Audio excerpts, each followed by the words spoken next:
Well, howdy everybody. This is the VA Dallas Cowboy fan coming back at you in a rain-soaked Virginia. And Christmas decorations knocked over as well.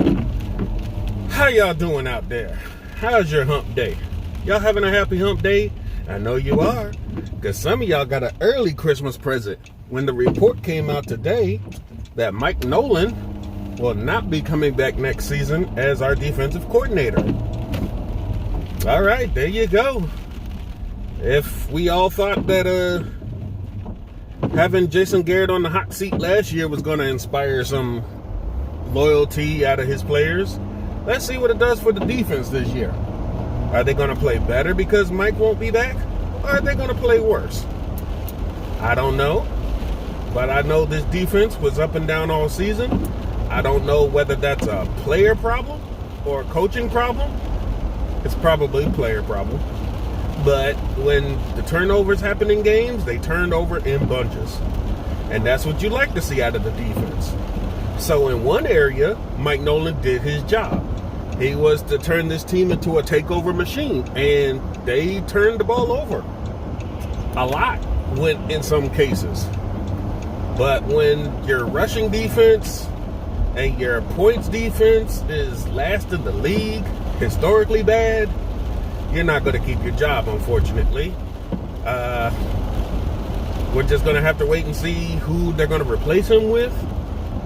If he's going to be completely shut out of the organization, or if he's going to take a demotion and still be part of the organization in some other capacity.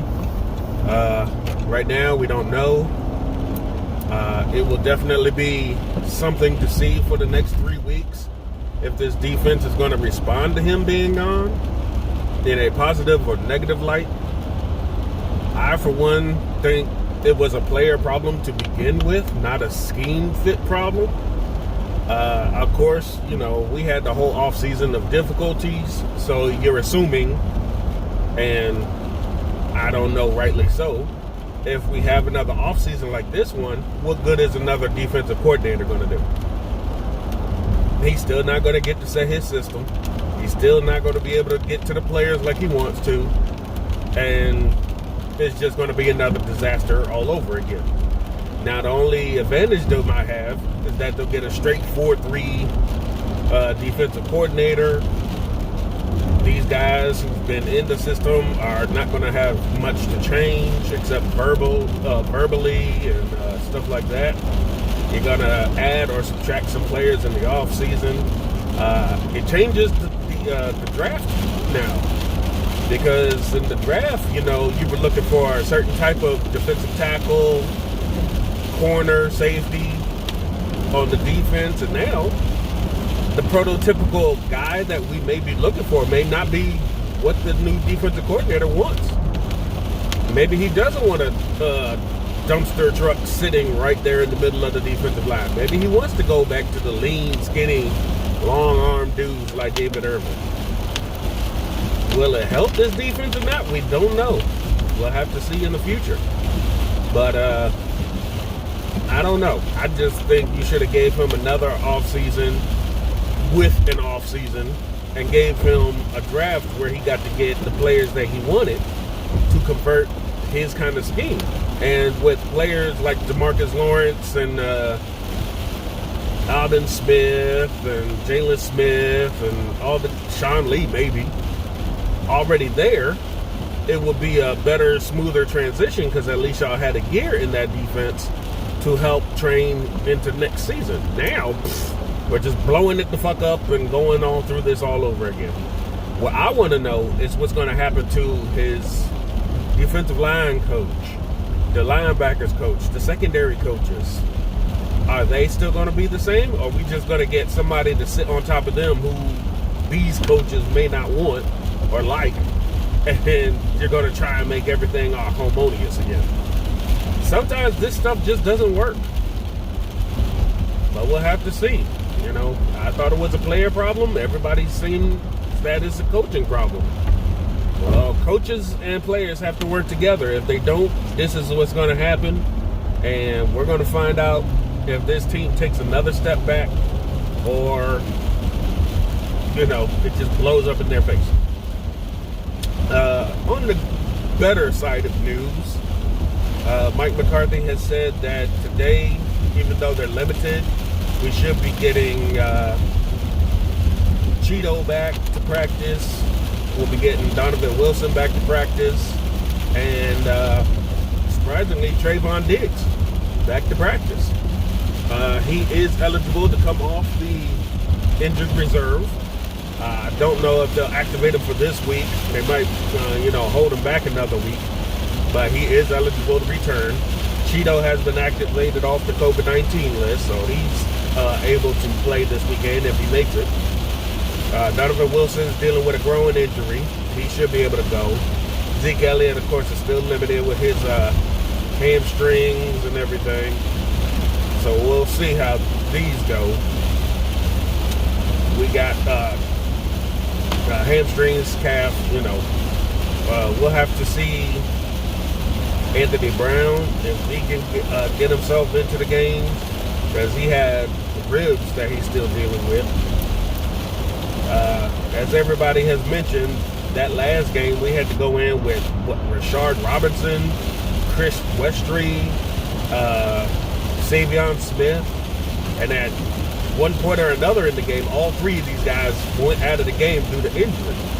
And they just had the hodgepodge mismatch of corners out there trying to hold down the fort. I mean, it worked. I mean, we did blow Cincinnati out, but it's Cincinnati, as they say. But a win is a win.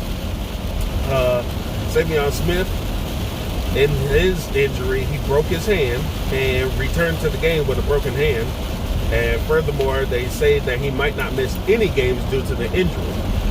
So it may be a situation like DeMarco Murray had a couple years ago when he broke his hand and he had surgery that week to put a plate in his hand and he still managed to play the next weekend. It could be the same thing. I don't know. But you got to have some kind of toughs to break your hand and come back and still play, even though we were short-handed. But that's an upside for Robinson and Smith, because their other appearances this season, they have been getting smoked. So having them come back and hold down the fort this time was something of an uptick for them. Well, we'll have to see if it's a continuing effort or if this was a one-off, one-time thing. But that's the news I got for y'all now. People getting an early Christmas present with Mike Nolan getting told he probably won't be here for next 2021. And we get some players coming back from injured reserve and injuries, period. Tyler Biadasz. We don't know if he's going to start. More than likely he'll stay the backup, as he is still coming off of the injury report himself. So we'll have to see. Some guys are getting healthier right now, but will it make a difference? Or should we just shut them down so they won't further aggravate their injuries going into the offseason? There's only 3 weeks left. Is it really worth it to hurt some of these players again?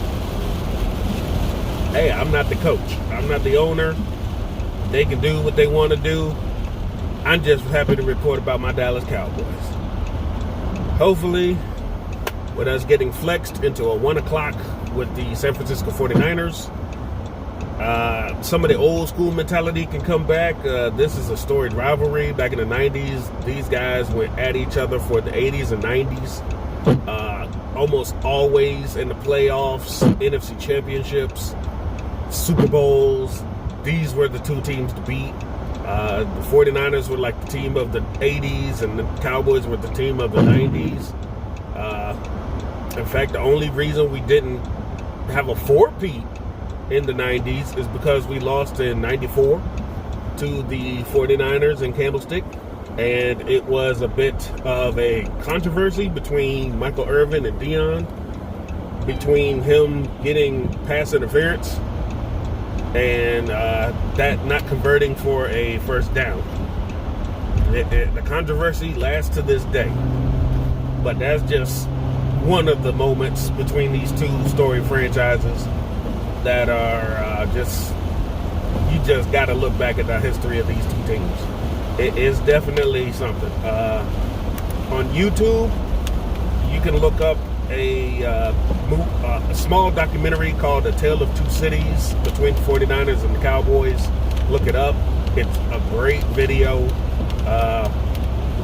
It definitely tells you a lot about the history of these two franchises and what they went through in those 90s. And it's a great watch. But that's all I got for y'all today. I hope y'all stay safe out there. Y'all take care. And we'll talk to you later. Be a Dallas Cowboy fan.